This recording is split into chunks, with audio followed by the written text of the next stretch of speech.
took away my worth, my privacy, my energy, my time, my safety, my intimacy, my confidence, my own voice, until today.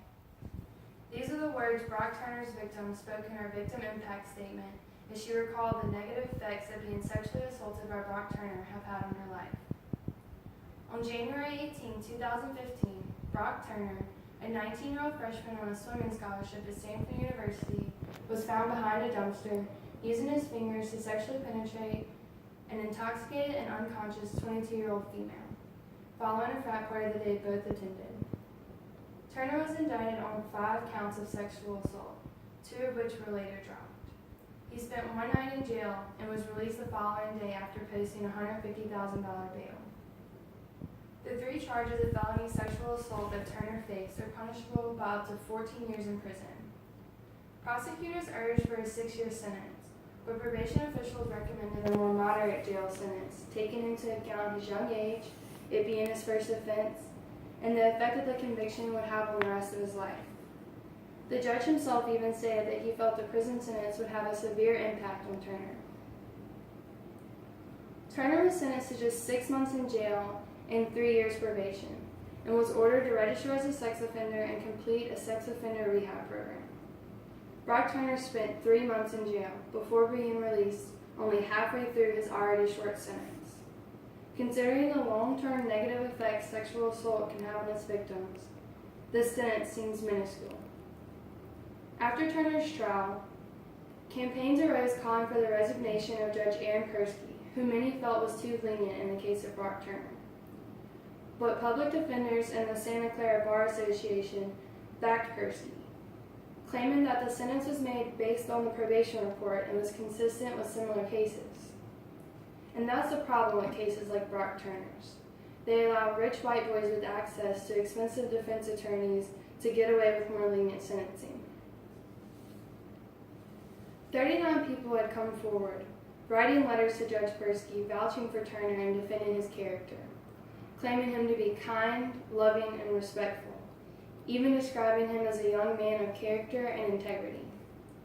In a letter to the court from Turner's father, he protested the sentence requested by the prosecutor, saying that it was a steep price to pay for 20 minutes of action, and that it would ruin the future he had hoped for. Turner's sister wrote that a series of alcohol-fueled decisions would define him for the rest of his life. Regardless of if Turner was intoxicated or not, he saw a drunk and vulnerable girl. A girl that was so intoxicated that there is no way she could have possibly given consent or resisted, and Brock Turner chose to exploit that vulnerability. And his punishment was 3 short months in jail. According to a campus sexual assault survey by the Department of Justice, 1 in 5 women are sexually assaulted while in college. Females ages 18 to 24 had the highest rates of sexual assault compared to females in any other age group, and 50% of sexual assaults in this age group involve the use of drugs and/or alcohol by either the perpetrator, the victim, or both. Legal definitions of sexual assault and sentencing vary by state. According to the United States Sentencing Commission, only a little more than 50% of the 640 cases of sex offenders in 2010 were convicted of an offense carrying a mandatory minimum sentence. The average mandatory minimum sentence for sex offenders was around 235 months, or 139 months with relief. In Louisiana, Turner's case would have been termed sexual battery, which is punishable by up to 10 years in prison, but there is no mandatory minimum. At the time of Turner's trial, California had no mandatory minimum for when a sexual assault victim is unable to consent or resist because they are intoxicated or unconscious. Following the trial, District Attorney Jeff Rosen wrote Assembly Bill 2888, which was eventually passed and set a mandatory minimum sentence of 3 years for sexual assault of a victim that is intoxicated or unconscious and is unable to give consent or resist. California Assemblyman Bill Dodd helped craft this mandatory minimum proposal and said that letting a rapist off with probation and a little jail time re-victimizes the victim, dissuades other victims from coming forward, and sends the message that sexual assault is no big deal. Whether Brock Turner got away with only spending 3 months in jail because it was his first offense, or because he was a white male, or because he came from a good family, or because he was on the swim team at a prestigious university, he didn't get the punishment he deserved.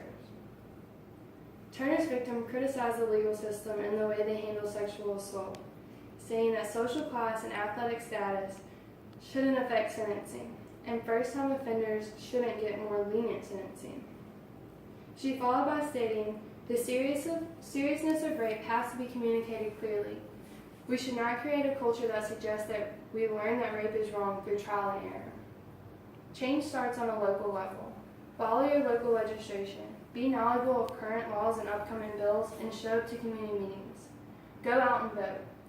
Be a voice for sexual assault victims, and fight for mandatory minimum sentencing.